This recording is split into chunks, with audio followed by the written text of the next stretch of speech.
Crispy cutlets are a dream, isn't it? These unique cutlets made from poha are not only crispy and filling but easy to make too. Let's make crispy poha cutlets. I'm taking 1.5 cups of poha, washed, soaked in the water for 3 minutes and then excess water drained. This is neither too dry nor soggy. It binds together well. This is the thick poha variety.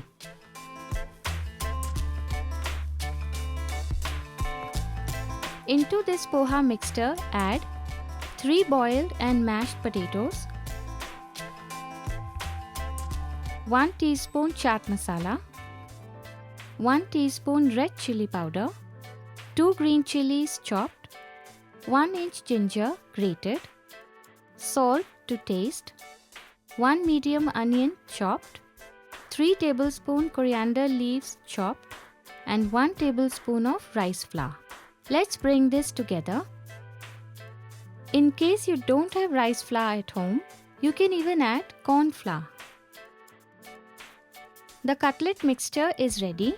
To shape the cutlets, I'm greasing my palms with oil. This won't let the mixture stick to my palms and help shape them easily.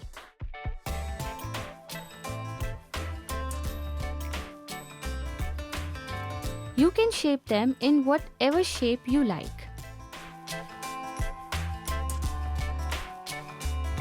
The cutlets are shaped.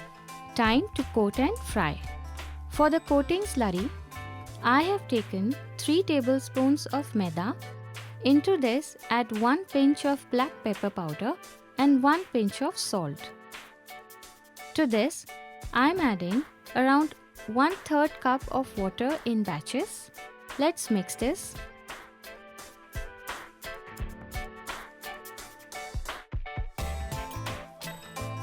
The coating slurry is ready. So, for the coating we have the slurry and the breadcrumbs. Dip the cutlet in the slurry first.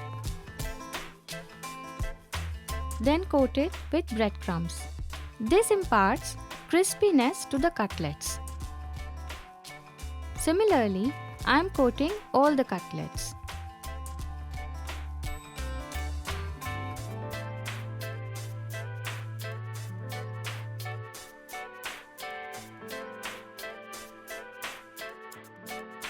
Time to fry them.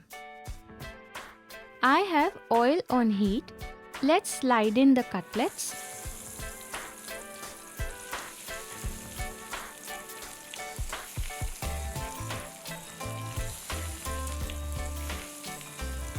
You can shallow fry or deep fry till golden on low to medium flame. Let's turn them. You can even make a sandwich out of them. Just slide in between bread slices with chutney and veggies and you will have a wholesome meal.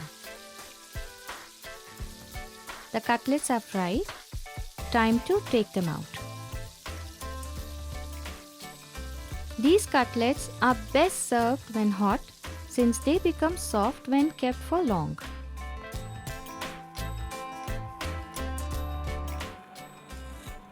Can you hear the crispiness?